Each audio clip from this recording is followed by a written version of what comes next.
One day, Plato was teaching at his academy. He had offered a definition that he considered especially precise. A human being is a featherless biped. According to a famous ancient anecdote, an old man suddenly entered carrying plucked chicken, placed it before the students, and declared, "Behold Plato's man." This man, who had come to challenge Plato, was called Diogenes. Plato is even said to have described him as Socrates gone mad. However much these stories may have been embellished over time, they reveal something essential about Diogenes. He was not a philosopher who remained quietly in a study because he turned his entire life into a public philosophical experiment. So he turned his life into a philosophical experiment.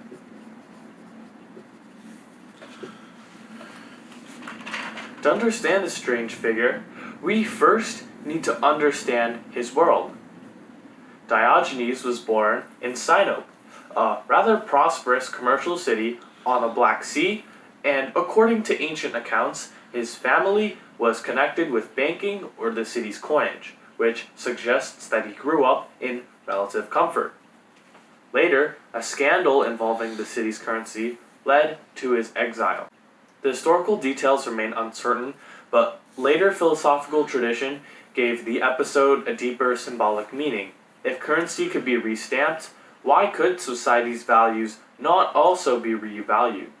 The Greek world had already been weakened by prolonged warfare, yet people continued to pursue wealth, social rank, public honor, and reputation as though these things could guarantee a good life. However, Diogenes decided that he would no longer participate in that game. So, he moved into a large ceramic storage jar on the streets of Athens, abandoned nearly all his possessions, and survived by begging. So, we're going to draw another arrow, and we're going to do begging. Begging on the streets in a large storage jar. And one day, he reportedly saw a young boy drinking water with his hands. Diogenes immediately threw away his only wooden cup and said, "A child has defeated me in simplicity." He may sound irrational, but to Diogenes the reasoning was perfectly consistent.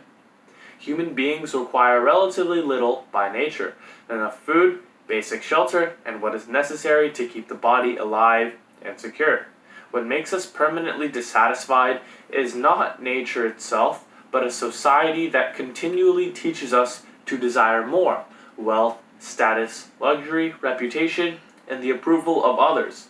Now, these things are not necessarily evil in themselves, but once we become unable to live without them, they begin to control us. The more we possess, the more we maintain, and the more we maintain, the harder it is to become free. Diogenes therefore did not simply oppose wealth, he opposed dependence upon wealth. Another famous story tells us that Diogenes was captured by pirates and taken to a slave market. When the auctioneer asked what skills he possessed, Diogenes replied without hesitation, "I know how to govern men. Sell me to someone who needs a master." With the single sentence, he reversed the meaning of the situation instantly. What others saw as humiliation, he transformed into an opportunity to expose the weakness of those who believe that ownership and social status define a person's worth. Diogenes turned poverty into a weapon against the civilization he considered hypocritical. In another celebrated episode, he walked through Athens in broad daylight, carrying a lit lamp. When people asked what he was searching for, he answered, "I am looking for a human being." His point was that not that the streets were physically empty, but that truly free, honest, and independent human beings were very difficult to find among people governed by fear, desire, and social approval. Diogenes was often compared to a dog, and the name cynic was associated with the Greek word for dog. Rather than rejecting this insult, he wholly embraced it.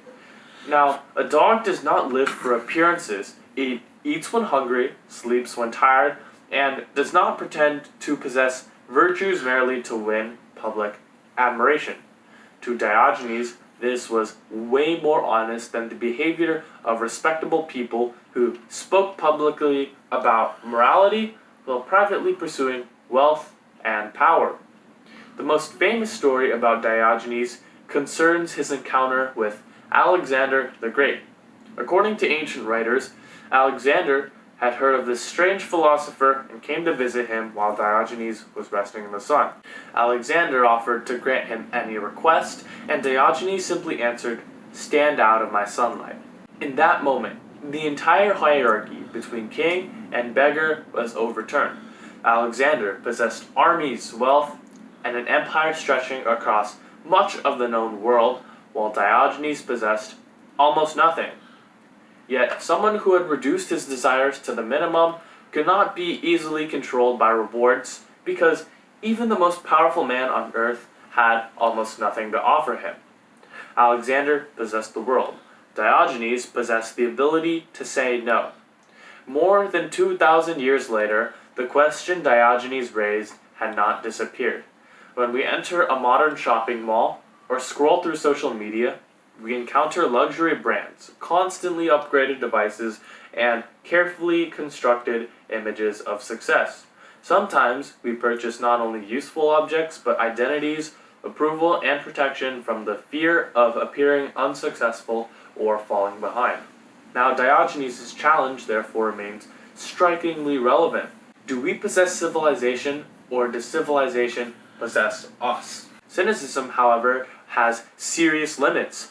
Civilization does not only produce vanity and artificial desire, it also produces hospitals, education, science, law, sanitization, and systems of cooperation that no isolated individual could create alone.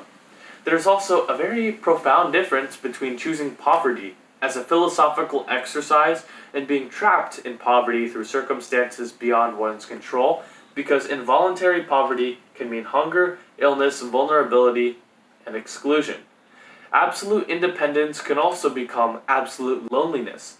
While human beings depend upon relationships, institutions, and shared responsibilities in order to survive and flourish.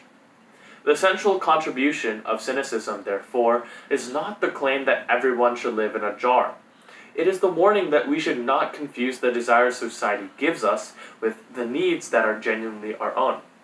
Diogenes turned his entire life into an ongoing philosophical performance, repeatedly asking one question: how much does a truly free human being actually need? For most people, however, the total rejection of society is too extreme. Can we remain within society, work, form families, accept responsibilities, and still preserve our inner freedom without allowing wealth, status, pressure, and distraction to rule our minds? This question leads us to another major philosophy of the Hellenistic world, Stoicism, which asks how inner freedom can survive amid pressure, uncertainty, and forces beyond our control.